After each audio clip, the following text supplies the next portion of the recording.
السلام علیکم ناظرین اس وقت صورتحال یہ ہے کہ انتخابات کو لے کے چہ میں گوئیوں کا سلسلہ جاری ہے۔ انتخابات کے حوالے سے ابھی بھی ابہام پایا جاتا ہے، اور یہ ابہام کس نے پیدا کیا؟ یہ ابہام پیدا کیا ہے نگران وزیر اعظم انوار الحق کاکڑ نے۔ ناظرین، افواہوں کا سلسلہ نگران وزیر اعظم کے اس بیان سے شروع ہوا۔ ایک انٹرویو میں انہوں نے کہا کہ ملک میں سیکیورٹی کے سنجیدہ چیلنجز ہیں، امید ہے انتخابات وقت پر ہوں گے۔ اب آپ نے اس لفظ امید پر غور کرنا ہے، کیونکہ یہاں پہ حتمی تاریخ بھی آ چکی ہوئی ہے، شیڈیول کا اعلان بھی ہو چکا ہے، اس کے باوجود نگران حکومت ابھی امید کی بات کر رہی ہے، حتمی بات نہیں کر رہی۔ انہوں نے کہا کہ ملک میں دہشت گردی میں اضافہ دیکھنے میں آیا، لیکن وہ اس کو بنیاد بنا کر کسی سیاسی عمل سے جوڑنا نہیں چاہتے۔ یعنی نگران وزیر اعظم حتمی بیان دینے کی بجائے امید ظاہر کر رہے ہیں، اور اس ایک لفظ نے سیاسی میدان میں ہلچل مچا دی ہے کہ انتخابات وقت پر ہوں گے یا نہیں ہوں گے، یا نگران حکومت اسی بنیاد پر کہ ملک میں سیکیورٹی خدشات ہیں، کہیں اس بنیاد پر انتخابات ملتوی تو نہیں کر دے گی۔ ساتھ ہی ناظرین، ملک میں بڑھتی دہشت گردی کا ذکر بھی نگران وزیر اعظم نے کیا۔ ناظرین، انوار اللہ کاکڑ کے بیان پر اب رد عمل سامنے آیا، اس کے بعد چہ میں گوئیاں شروع ہو گئیں، اور اس کے بعد افواہوں کا سلسلہ شروع ہو گیا، جس کے بعد مسلم لیگ نون کے رہنما جاوید لطیف کا بیان سامنے آیا۔ انہوں نے کہا کہ الیکشن کا التوا ملکی مفاد کے خلاف ہوگا، ایسا نہیں ہونے دیں گے۔ ماضی میں بھی اسی طرح سے انتخابات تاخیر سے کرانے کا مطالبہ ہو چکا ہے، مختلف وجوہات بتائی جاتی تھی، اس پر انتخابات میں تاخیر کے مطالبے ماضی میں سامنے آ چکے ہیں، اور یہی وجہ تھی کہ ایک جماعت بار بار انتخابات کے جلدی کرائے جانے کا مطالبہ کرتی رہی۔ ناظرین، سب سے پہلے تو مولانا فضل الرحمان سامنے آئے تھے۔ انہوں نے موسم کی سختی کو بنیاد بنا کر یہ کہا تھا کہ پہاڑی علاقوں میں برف باری سے الیکشن پر اثر پڑے گا۔ تو ناظرین، اس کا مطلب ہے کہیں نہ کہیں بنیاد بنائی گئی ہے، کہیں نہ کہیں ذہن سازی ہوئی ہے کہ انتخابات اگر تاخیر کا شکار ہوئے تو اس کی کچھ وجوہات ہیں جو پہلے سے بیان کی جا چکی ہیں۔ عدالت کی سخت آبزرویشن، انتخابات میں مزید تاخیر کی ان افواہوں سے پہلے جسٹس اطہر من اللہ انتہائی سخت آبزرویشن دے چکے۔ سپریم کورٹ کے جسٹس اطہر من اللہ نے عام انتخابات تاخیر کیس میں 41 صفحات پر مشتمل اضافی نوٹ جاری کیا۔ جسٹس اطہر من اللہ نے لکھا، انتخابات میں 90 دن سے زیادہ کی تاخیر آئین کی سنگین خلاف ورزی ہے۔ انہوں نے لکھا، الیکشن کمیشن اور صدر مملکت نے 8 فروری کی تاریخ دے کر خود کو آئین کی خلاف ورزی کا مرتکب ٹھہرایا۔ جسٹس اطہر من اللہ نے لکھا، انہوں نے عوام کو ان کے بنیادی حقوق سے محروم کیا، ان کے خلاف کارروائی ہونی چاہیے۔ یعنی اب یہاں دیکھ لیں کہ عدالت کا کیا موڈ ہے، عدالت کیا سوچ رہی ہے۔ عدالت اس سے پہلے بھی انتخابات کی بات کر چکی ہوئی ہے۔ ناظرین، اس سے پہلے جب سپریم کورٹ نے پنجاب اور خیبر پختونخوا میں پہلے انتخابات کرانے کا حکم دیا تھا تو وزارت دفاع کا موقف بھی سامنے آیا تھا۔ وزارت دفاع نے سیکیورٹی خدشات کا حوالہ دیتے ہوئے سپریم کورٹ سے درخواست کی تھی کہ پورے ملک میں ایک ہی دن انتخابات کرائے جائیں۔ وزارت دفاع نے کہا تھا کہ خیبر پختونخوا اور بلوچستان میں جاری آپریشن سے فوج کو فوری طور پر ہٹانا ممکن نہیں ہوگا۔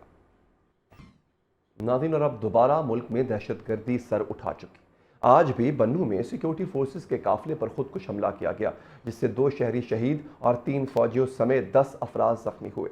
Centre for research and security studies کی اکتوبر میں جاری کردہ رپورٹ کے مطابق 9 ماہ کے دوران پاکستان میں دہشت گردی سے 700 سے زیادہ شہادتیں ہوئیں۔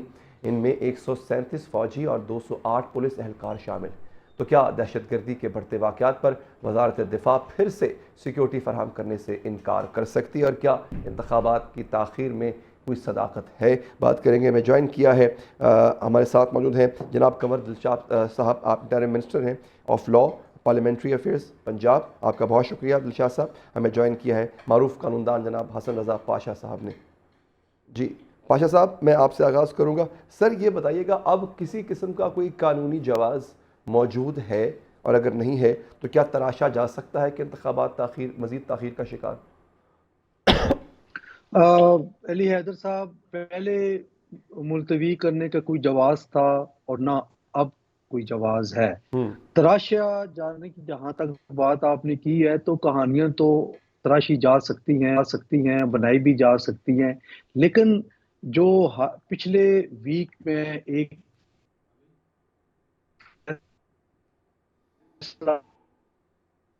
آیا، اضافی نوٹ آیا، وہ بڑا امپورٹنٹ ہے۔ اور آپ نے دیکھا ہوگا کہ اس کیس کی ہیئرنگ کے دوران جو آبزرویشنز آئی آنریبل بینچ کی طرف سے، تو وہ یہ بھی کہ جو پریزیڈنٹ آف پاکستان ہے انہوں نے آئین کی ذمہ داری پوری نہیں کی، اور آرٹیکل 48 سب کلاس 5 کے تحت وہ اناؤنس کرنا چاہیے تھا الیکشن، جو کہ انہوں نے نہیں کیا۔ تو پھر جب یہ اضافی نوٹ آیا تو اس میں تو کلیئر ایک بڑے واضح الفاظ میں انہوں نے کہا کہ یہ جو استثناء والی بات ہے اس کو بھی نظر انداز کر کے جنہوں نے آئین کی وائلیشن کی ہے، جس میں 2 گورنر شامل ہیں، پریزیڈنٹ آف پاکستان شامل ہیں، الیکشن کمیشن آف پاکستان شامل ہے، ان کے خلاف آرٹیکل 60 کارروائی بھی ممکن ہے، ہو سکتی ہے۔ اور یہ جو بات انہوں نے کی ہے وہ اس لیے کی ہے کہ جو ہر 5 سال کے بعد اگر یہی تاریخ دہرائی جائے گی جی تو یہ تو ایک پاکستان میں تماشا بن جائے گا، اور میرا خیال ہے اسی کو انڈو کرنے کے لیے، اسے اوائڈ کرنے کے لیے پرماننٹ بیسس پہ ایسی ججمنٹ اور ایسے اقدامات کرنے کی بات کی گئی ہے جی جس سے کم از کم آئندہ اچھا آنے والے سالوں میں کوئی اس قسم کا ایڈونچر نہ کرے ٹھیک ہے اور کانسٹیٹیوشن کے خلاف نہ کام ہو اور الیکشن ٹائملی ہو جائے۔ اچھا ٹھیک ہے سر، ہمیں جوائن کر چکے ہیں لا منسٹر جناب قمر دلشاد صاحب۔ سر آپ کا بھی بہت بہت شکریہ۔ قمر دلشاد صاحب، ابھی کیا حکومت یا نگران گورنمنٹ جو ہے اس کے پاس کوئی ایسا ریزن ہے کہ اگر کل کو انتخابات ڈیلے کرنے پڑیں اور اس میں سیکیورٹی کا ایک بہت بڑا مسئلہ ہو تو کیا ایسی قانونی گنجائش موجود ہے؟ نگران وفاقی وزیر تعلیم مدد علی سندھی نے آخیا ہے کہ ملک وچ تعلیمی نظام جی قمر دلشاد صاحب مجھے سن پا رہے ہیں آپ سے؟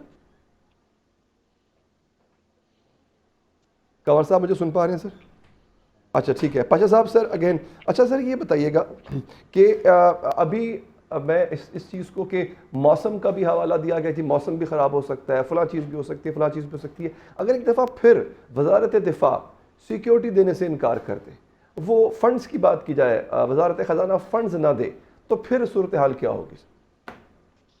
میرا خیال ہے فنڈز والی بات اب ایک وہ کیا کہتے ہیں پاسٹ اینڈ کلوز ٹرانزیکشن ہو چکی ہے، اچھا اور جس طرح سپریم کورٹ آف پاکستان میں election commission of Pakistan date لے کر گیا ہوا تھا کہ جب چیف جسٹس صاحب یا بینچ پوچھے گا تو وہ بتا دیں گے جی کہ فلاں ڈیٹ ہے، تو یہ ذہنی طور پہ آلموسٹ تمام ادارے تیار ہو چکے ہیں الیکشن کرانے پہ، اور آپ نے دیکھا کہ کس طریقے سے ایک دن میں یہ سارا معاملہ حل ہوا کہ الیکشن کمیشن آف پاکستان گیا پریزیڈنٹ آف پاکستان کے پاس اور پھر ایک تحریر لے کر آئے، اور وہ ان سائنڈ ہونے کی وجہ سے سپریم کورٹ نے واپس بھیجی تھی کہ پریزیڈنٹ آف پاکستان کی سگنیچرز کروا کر لائیں، تو وہ سگنیچرز ہو کے آگے مجھے نہیں لگ رہا کہ ایسا کوئی بہانہ یا کوئی جواز بن سکے الیکشن کو ڈیلے کرنے کا۔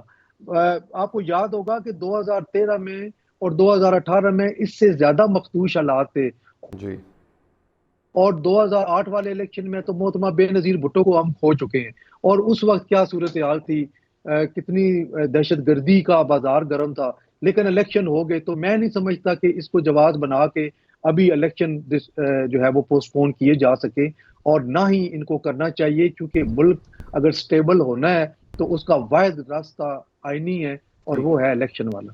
ٹھیک ہے سر۔ قمر دلشاد صاحب میں انتہائی مشکور ہوں آپ نے پروگرام میں جوائن کیا۔ بینگ لا منسٹر سر، کیا سیکیورٹی کی صورتحال ایسی ہے، آپ سمجھتے ہیں کہ اس بنیاد پہ اگر انتخابات کی تاریخ تھوڑی مزید آگے کی جا سکے، ڈیلے کی جا سکے، کیا یہ ممکن ہے سر؟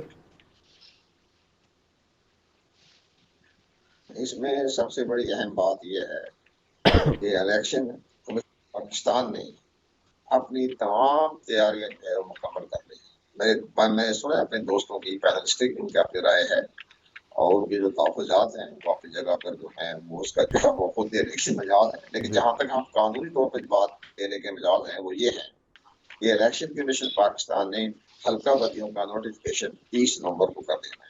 ٹھیک سب سے بڑی اہم بات یہ ہے کہ الیکشن کی تیاریاں مکمل ہو چکی ہے، 90% کام جو ہے مکمل ہو چکا ہے، اور آپ سب سے بڑی خوشائند بات یہ ہے کہ 12.5 کروڑ ووٹرز کی لسٹ جو ہے وہ پرنٹ ہو گئی ہے، جو کہ انٹرنیشنل سٹینڈرڈ کی ہے، اور اس میں باقاعدہ ووٹرز کی تصاویریں بھی لگائی گئی ہیں، لیکن وہ جو ہوگی انتہائی فہرست وہ صرف پریزائڈنگ آفیسر کے پاس ہوگی جس میں تصویر لگی ہوگی، باقی تمام کاروائی مکمل ہوگی۔ انٹرنیشنل سٹینڈرڈ کی ٹریننگ کے مطابق آپ کی انتخابی فہرست جو ہے پرنٹ ہو گئی ہے۔ نمبر 3، اس کے بعد آپ آئیے ریٹرننگ آفیسروں کا اپائنٹمنٹ۔ الیکشن کمیشن نے ہائی کورٹس کی معزز چیف جسٹس حضرات کو خط لکھا تھا کہ آپ ہمیں جوڈیشل آفیسر دے دیں، لیکن انہوں نے کہا کہ ہماری عدالتی معاملات اس قدر ہمارے گمبھیر ہیں کہ ہم آپ کو اپنا سٹاف نہیں دے سکتے۔ اس کو دیکھتے ہوئے الیکشن کمیشن پاکستان نے 66 ریٹرننگ آفیسر مختلف بیوروکریٹ سے لیے گئے، اور وہ ایسا معاملہ ہے کہ پہلی مرتبہ ایک ایسے چیف الیکشن کمشنر ہیں جو تمام بیوروکریٹس کو ان پرسن جانتے ہیں، کیونکہ مختلف صوبوں میں وہ رہے چیف سیکرٹری اور سیکرٹری رہے اپروپریٹ ڈپارٹمنٹس میں۔ تو انہوں نے ہر ایک کو جو 266 ریٹرننگ آفیسر اپوائنٹ کر رہے ہیں، 30 نومبر کو نوٹیفکیشن ہو جائے گا، اس کو انہوں نے ہر ایک کو ٹیلی فون کر کے کہا ہے کہ یہ ایک بہت بڑی قومی امانت میں سپرد کر رہا ہوں، تو تمہاری طرف سے کسی قسم کی کوئی شکایات نہیں آنی چاہیے۔ اگر شکایات آئی تو میں آرٹیکل 218 کے تحت سخت کارروائی کرنے کا مجال۔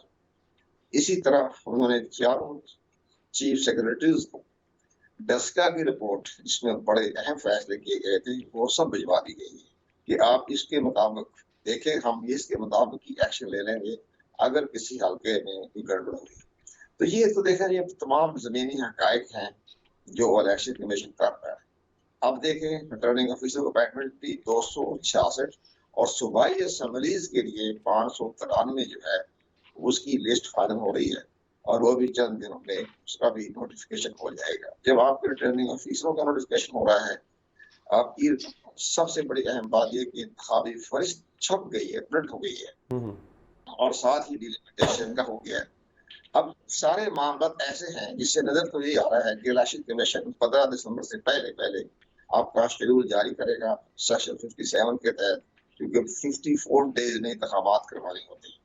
اب یہ جو باقی تو آپ کی جو باتیں ہیں، تفویضات ہیں، اگر مگر، یہ تو آپ کے چیف جسٹس آف پاکستان نے منع کر دیا ہے۔ چیف جسٹس آف پاکستان نے کہا ہے کہ جس نے ابہام پیدا کیا، الیکشن کے معاملات میں کوئی مداخلت کی اور لوگوں کو کنفیوز کیا، تو میں اس کے خلاف سخت ایکشن لوں گا۔ تو وہ محتاط رہنا چاہیے۔ چیف جسٹس آف پاکستان ضمانت دے رہا ہے کہ جو میں یہ پتھر پر لکیر سمجھے جو میں نے 8 فروری کی ڈیٹ مقرر کر دی ہے، تینوں ٹریک۔ اچھا سر، اصل میں نا میں آپ کی بات بالکل بجا فرما رہے ہیں آپ۔ ہوا کہ آپ کو یاد ہوگا 14 مئی جو ہے وہ تو عدالت کا فیصلہ تھا، باقاعدہ طور پہ اس تک کو نہیں مانا گیا۔ اب میں یہ نہیں کہہ رہا کہ عدالتوں پر سے اعتبار اٹھ گیا، لیکن سسٹم نے ایک طرح سے سسٹم عدالتوں کے سامنے آ کے کھڑا ہو گیا پورے کا پورا۔ اب سوال میرا یہ ہے، اگر تو لائن پہ موجود ہے کنور دلشاد صاحب مجھے بتائیے گا، کیونکہ اگلا سوال میں موجود ہے۔ سر عرض یہ ہے کہ اگر فوج دستیاب نہ ہو الیکشنز کے لیے تو کب بھی الیکشنز ہوں گے، مطلب کروانا ممکن ہے ساؤنڈ طریقے سے؟